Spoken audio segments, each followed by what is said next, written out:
The Peruvian Congress debates this Tuesday the motion of censorship presented against the Minister of Education, Carlos Gallardo, for alleged irregularities in the leak of the teacher evaluation test 2021.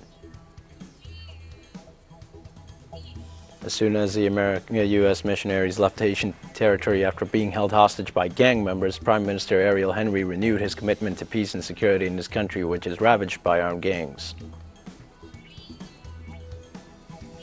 The fact that France woke up this Tuesday burning oil to keep the country's lights on is one of the symptoms of the seriousness of the energy crisis in Europe, but it is not the only one. The Peruvian Congress debates this Tuesday the motion of censorship presented against the Minister of Education, Carlos Gallardo, for alleged irregularities in the leak of the teacher evaluation test in 2021.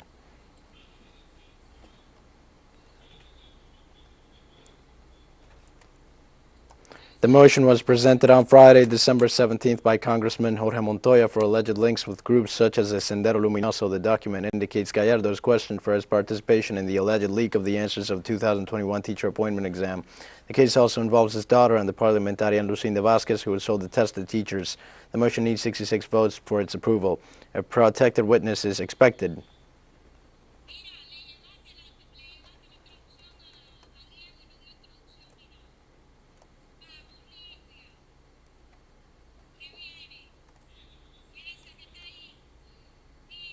The Bolivarian Republic of Venezuela rejects a disconcerting judicial pronouncement of the Supreme Court of Justice of the United Kingdom that prevents the right of the Venezuelan state to dispose through the Central Bank of Venezuela part of its international reserves deposited in the Bank of England. This decision violates the norms of public international law, the Venezuelan constitutional order, and British legislation, and at the same time represents serious risks for the investments that the international community has entrusted in the financial system of the United Kingdom, since the latter resorts to fraud to illegally take possession of the resources entrusted to it. The Supreme Court of Justice of the United Kingdom has subordinated itself to the mandate of the British executive, thus revealing the lack of separation of powers, of impartiality, and above all, of independent action of this judicial body.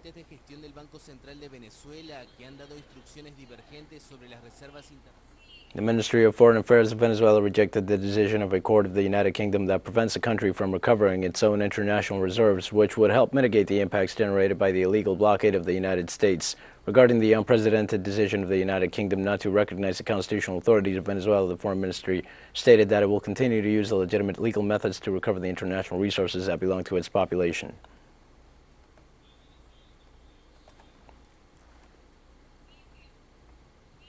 During a day marked by protests from numerous migrant citizens due to delays in delivery of their documents, it was reported that the federal government of Mexico issued visas or cards for humanitarian reasons to a group of 30 migrants.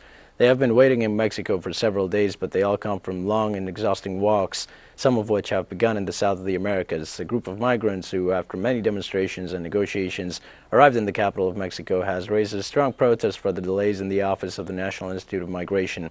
The government order for all the offices of the Institute is that starting this Monday, groups of 30 migrants will be attended every day and their regulatory documents will be consigned.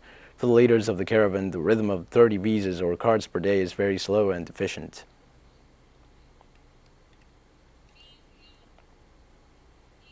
This is a story of many people who leave their countries and try to find a better life. The following report will help you understand the process many migrants are going through in Mexico. Members of the migrant caravan met with officials from Mexican government agencies to demand free transit through the country and to achieve their goal of reaching the northern border without interference from the migration authorities or the National Guard. Here's our correspondent Eduardo Martinez with more details. Very early, the migrant caravan mobilized in different points of the Mexican capital. The most important encounter was at the Secretariat of Government, where they would meet with officials of Mexican government. A commission of 11 people of different nationalities and the activists who have accompanied them entered the building. The rest remained outside waiting for a favorable response to their request for mobility through Mexican territory. Some are seeking to reach the northern border to cross into the United States, but others, like Samir, need to go to a particular state for reunification with some of their family members. We are not in a hurry to go to the United States. We want to go to Monterrey because we have our family waiting for us there. The fatigue of having traveled half the country on foot is visible, but they have preferred to go hungry, endure the weather conditions and migratory checkpoints rather than continue to suffer the poverty and violence in countries such as Honduras, where everyone hopes that the situation will change with the new government. We hope it will be better for the Honduran families that stayed there because the government that was there was a narco government. Because if the brother of Juan Orlando Hernandez was a narco, I think he knew and was in their own overview.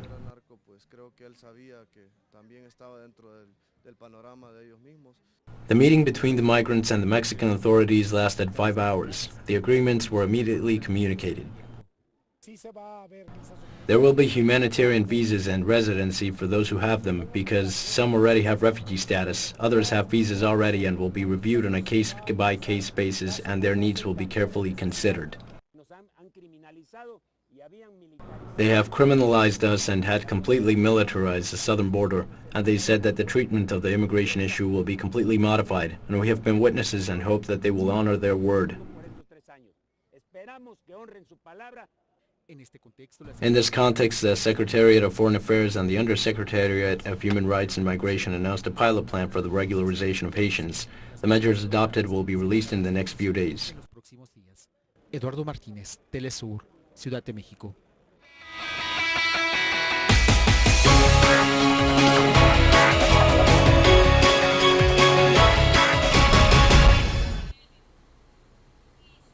Yesterday afternoon, the Chilean president-elect Gabriel Boric and outgoing president Sebastián Piñera met at La Moneda Palace after the leftist won with an unexpectedly large victory over his far-right rival in a runoff vote. I'm leaving in peace because we are going to have an orderly transfer of power, a transfer of institutional power where the state apparatus makes itself available for democracy to work. And that is good news for Chile because it is something that perhaps one does not know how to appreciate until it is lost. And in Chile, we have to value it and deepen it. We'll be right back after this very short break. Don't go away.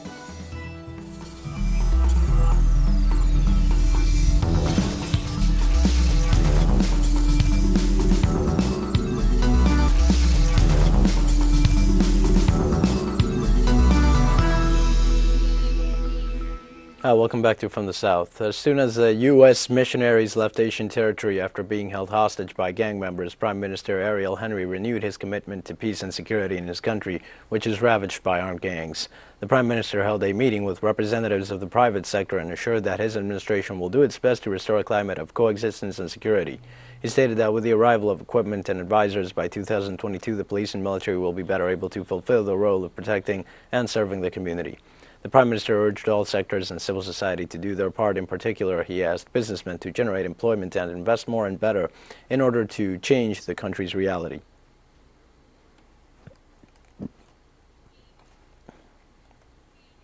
In Cuba, the 8th session of the 9th legislature of the National Assembly began this Tuesday.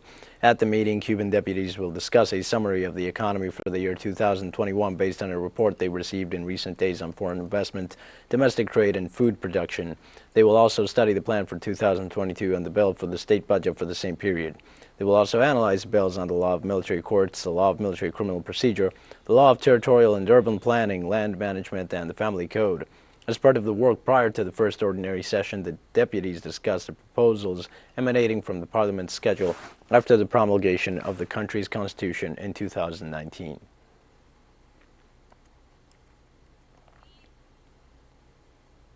In Argentina, the Court of Chubut repealed by unanimous vote the mining zoning law in the province. The law had been approved last Thursday with a vote in favor of 14 deputies in this province. However, the multiple popular protests that took place for several days in rejection of the regulation led the regional congressmen to endorse the legislative project for the repeal of the initiative that promoted mining activity in the departments of Telsen and Gastre. The social sectors that had faced acts of violence requested that the congressmen who initially supported the law be declared persona non grata.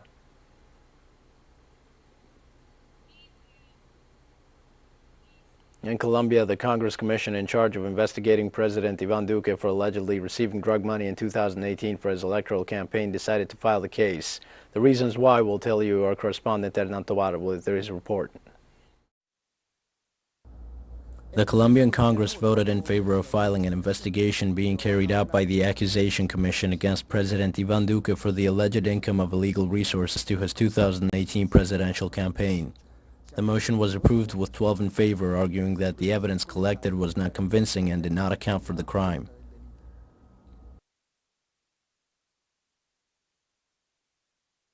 It is regrettable that one of the most controversial investigations of campaign financing in recent years has been filed because here President Duque and former President Uribe are accused of having allegedly interceded to receive money from Ñeñe Hernandez, money from narco politics to buy votes in La Guajira and Cesar, and that there has not been a serious investigation to determine whether or not President Duque was guilty of buying votes. In 2020, some media revealed that there were audios between Kaya Daza, advisor for Álvaro Uribe and Iván Duque's presidential campaign, and drug traffickers José Guillermo Hernández, which gave evidences about alleged vote buying and the delivery of hidden money, evidences that for the investigation and accusation commission were not convincing. Analysts point out that this body does not provide justice but impunity.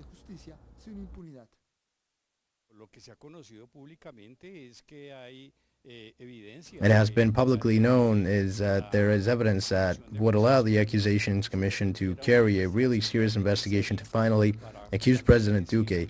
But I repeat, in Colombia, we cannot expect the Accusation Commission to apply justice in a serious and effective way.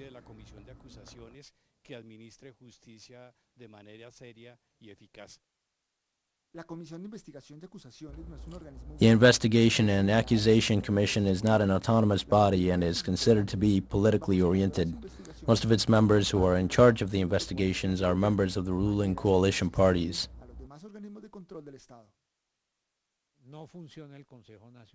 The bottom line here is that politics is damaged. Electoral politics are damaged. Between the first and the second round, there are always illegal sponsorships and financing, and we have been seeing that at least since 2014 in one way or another.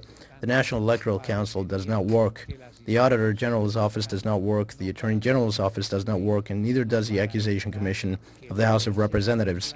And it would seem that the institutions are not there to enforce the law, but to prevent the law from being enforced.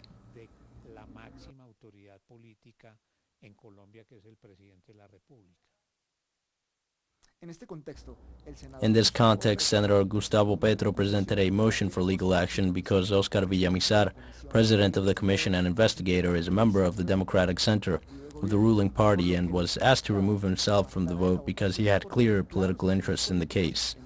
However, the request was not accepted, arguing that the motion had arrived out of time.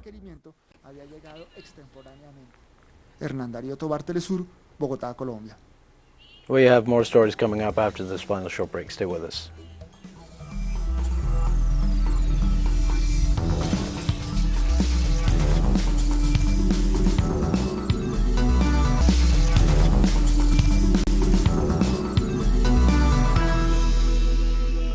Hi, welcome back. The fact that France woke up this Tuesday burning oil to keep the country's lights on is one of the symptoms of the seriousness of the energy crisis in Europe, but it is not the only one.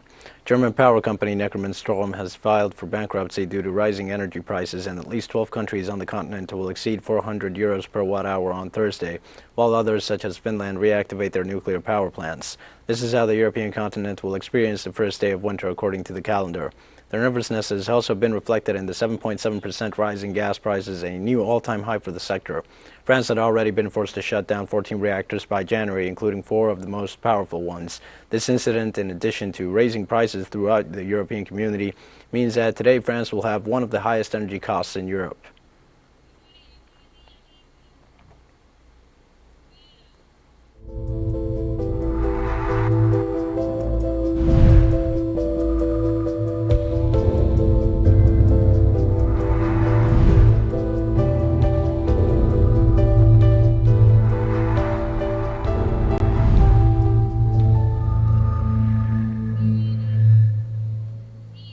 Catalonia announces curfew and restrictions amid fears of new COVID wave. Catalan President Pere Aragonès proposed a new curfew along with restrictions on nightlife to stop a sixth wave of COVID-19.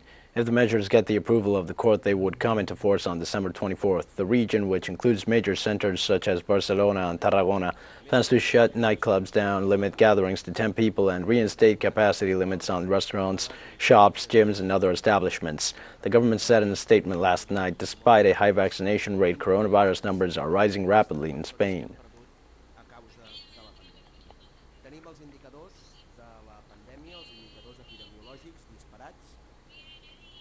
In The Hague, Netherlands, Emmer Cook, executive director from the European Medicines Agency, AMA, makes declarations about new COVID-19 variant. No answer yet whether Omicron needs tweaked vaccine, she said on Tuesday. Let me stress, there's no answer yet on whether we will need an adapted vaccine with a different composition to tackle this or any other emerging variant. The terrorist war imposed on Syria for more than a decade has caused injuries of all kinds to thousands of soldiers who, though are no longer able to undertake military work, have overcome the adversities to continue their lives in other fields of activity. Our correspondent Hisham News brings us a story of two said soldiers. Ali, a colonel in the Syrian Arab Army, was wounded 5 times in different parts of his body while on duty in the fight against terrorist gangs. The last wound changed the course of his life by mutilating one of his legs. With a will of steel, he managed to face the physical disability and return to fight in defense of his homeland, but this time in the agricultural field, one of the main pillars of the Syrian economy in the face of Western economic warfare. I can offer something because even when I can no longer fight on the battlefield, I can be useful farming, and so I continue with my life and work planting different crops with my family and friends, all united to produce again and get ahead in this sector of vital importance for the recovery of the homeland. Just as he achieved great things at the military, he now strives to serve his local people, both in farming and in the logistical work needed in the fields, such as widening roads, installing irrigation canals, and drilling wells, and I am honored to be part of his volunteer work team. In the meantime, a terrorist gun attack caused a severe chest injury to a soldier, Ahmad, a sniper in the Syrian Arab Army. This is a man injured in the war who, with strong will, high morale, and the support of his friends, set up a cafeteria for passengers on the highway that connects the coastal provinces of Tartus and Latakia, where he also regains his artistic talent with wood engraving, something he aspires to get international recognition. Due to my injury, I cannot do any hard work, and in this situation my friends helped by offering this place to develop my artistic talent as a painter, and at the same time sell coffee to the passengers, but drawing is my main project. With patience and dedication I will be able to develop and expand it.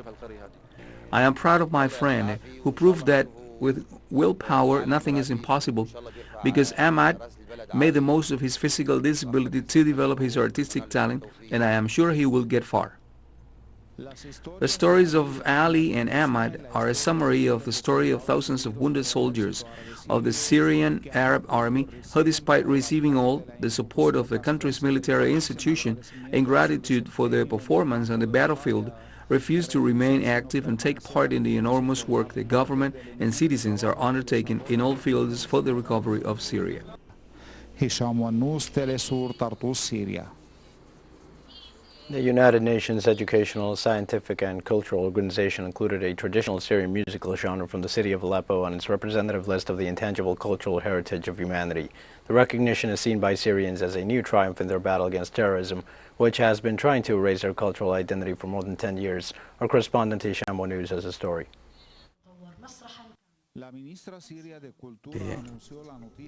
The Syrian Minister of Culture announced the news at a press conference during which she denounced that after more than 10 years of terrorist war, Syria today faces an economic and psychological blockade aimed at destroying its identity and will and undermining its ability to resist.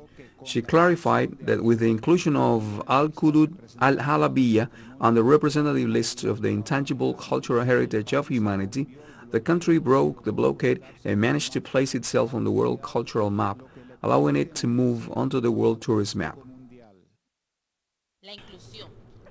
The inclusion of Al-Qud on the World Heritage List confirms that no one can tear us away from our roots and alienate us from our culture, as the whole world now recognizes that we are the builders of a civilization and that our culture inherited through generations is recognized worldwide. Syrians celebrated the news in the capital's iconic Umayvad Square, singing and dancing to the traditional music of Aleppo Al-Qudud. They praised UNESCO's action as an additional step in safeguarding their cultural identity dating back thousands of years, as well as a Syrian victory in the struggle to preserve, protect, and defend national heritage and pass it on to future generations.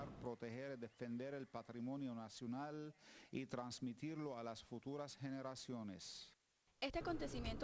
This event shows that despite the terrorist war that attack our cultural identity and our heritage, we are able to show the whole world that our intangible heritage is our identity, that we will persevere and pass on the new generations. I congratulate all the people of Syria for this achievement, which is a victory that shows the culture and civilized nature of the Syrian people. And today, with this achievement, the name of Syria and the flag of Syria will be held high thanks to the civilization and cultural creativity of its people. Al-Qudud al-Halabiyya is a traditional musical genre typical of the Syrian province of Aleppo in the form of a uniform melody sung to the accompaniment of musical ensemble in a religious context. This year, it joins the Damascene Rose and Shadow Play inscribed on the Cultural Heritage List in 2019 and 2018, respectively. Symbols of Syria's rich and diverse culture far removed from the terrorist ideology that for more than a decade has been trying in vain to propagate in this Arab country. teleSUR, Damascus, Syria. We've come to the end of this news brief. Remember, you can find these and many other stories on our website at teleSUR English. You can also follow us on social media for all the latest news. We're on Facebook, Twitter, Instagram, and Telegram. For teleSUR English, I'm Dio Martin. Thanks for watching.